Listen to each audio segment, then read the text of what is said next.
మూటల మోతలో వాటాల కొట్లాట. ముఖ్య నేత పదవికి ఎసరు పెట్టిన నెంబర్ 2 సన్నిహితంగా ఉంటూనే పీఠంపై గురి. ఇద్దరి మధ్య చిచ్చు పెట్టిన లాబీయింగ్.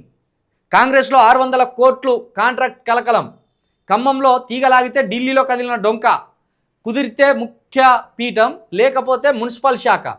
కాంగ్రెస్ అధిష్టానం వద్ద నెంబర్ 2 లాబీయింగ్. ఇంటెలిజెన్స్ సమాచారంతో ముఖ్యనేత అవాక్కు. అదను చూసి సదరు మంత్రిపై దెబ్బ కొట్టిన వైనం. ఆయన కంపెనీపై సిబిసిఐడి విచారణకు ఆదేశాలు. దర్యాప్తునకు లెక్క చేయకుండా తగలరేస్తున్న మంత్రి. దేక్లేంగే అనే సంకేతాలు పంపి కేరళకు పయనం. ఈ ముఖ్య నేతకి ఎసరు పెట్టిన నెంబర్ 2 ఎవరనేది సింపుల్గా మీరు గుర్తు చేసుకోవచ్చు. ప్రభుత్వం ఏర్పడ్డప్పంచెల్లి ముఖ్యమంత్రి గారికి ఆ నెంబర్ 2 ద్వారానే థ్రెట్ ఉన్నది అనేది ఎప్పటికప్పుడు ఒక సమాచారం కావచ్చు, ఒక వార్త కావచ్చు, ప్రజల్లో రాజకీయ వర్గాల్లో నానుతూ ఉంటుంది. ఈ నెంబర్ 2 ఎవరు? ఖమ్మంలో తీగలాగిలాట. మరి ఖమ్మంకి సంబంధించిన నేతనే ఆయన, ఖమ్మంకి సంబంధించిన మంత్రే. ఆ ఖమ్మంకి సంబంధించిన మంత్రి భాగవతం ఖమ్మంలో లాగితే ఢిల్లీలో బయటపడ్డదట. ఆ ఖమ్మంకి సంబంధించిన నేత కొడుకు మీదనే గతంలో కస్టమ్స్ డిపార్ట్మెంట్ కేసు పెట్టింది. ఆ ఖమ్మంకి సంబంధించిన మంత్రి కొడుకు మీదనే ప్రస్తుతం నాగర్గూడ్లో ఒక కన్స్ట్రక్షన్ కంపెనీకి సంబంధించి ఈ ప్రతిపక్ష నాయకులు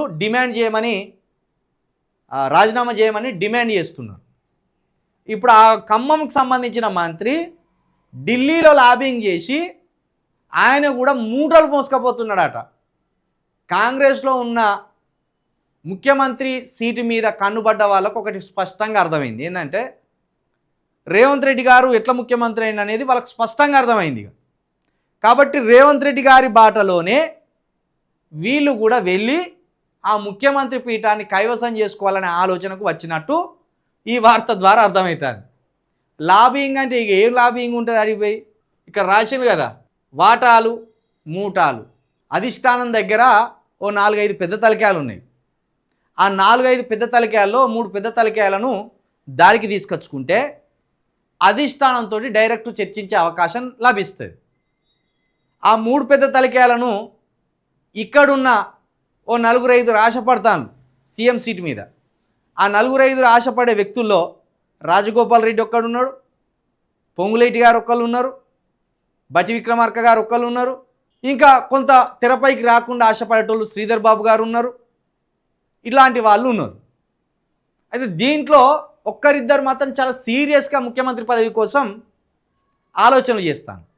ఈ ఆలోచనలు చేసే క్రమంలో రేవంత్ రెడ్డి గారిని అధిష్టానం అంత దగ్గరగా ఎందుకు అక్కన చేర్చుకుంటుంది, రేవంత్ రెడ్డి గారు అధిష్టానాన్ని ఎట్లా మేనేజ్ చేస్తాను అనేది వాళ్ళు తెలుసుకొని రేవంత్ రెడ్డి గారి బాటలోనే ఈ మంత్రులు కూడా ఆ ముఖ్యమంత్రి పదవిని తీసుకొచ్చుకోవడానికి ఎవరిని నొక్కాలే, ఏం పెట్టాలే, ఎవరికి ఏం పంచాలే, ఎవరిని ఎక్కడ తొక్కాలే అని ఒక ఆలోచనతోటి వాళ్ళు కూడా అధిష్టానంతో లాబింగ్ చేసినట్టు కూడా అర్థమవుతుంది.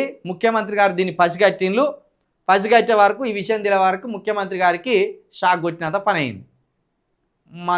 నేనే తలందని అంటే వీళ్ళు తాడింది అనేటోళ్ళు తయారైంది కదా అనేది ఆయనకు బయటపడ్డది.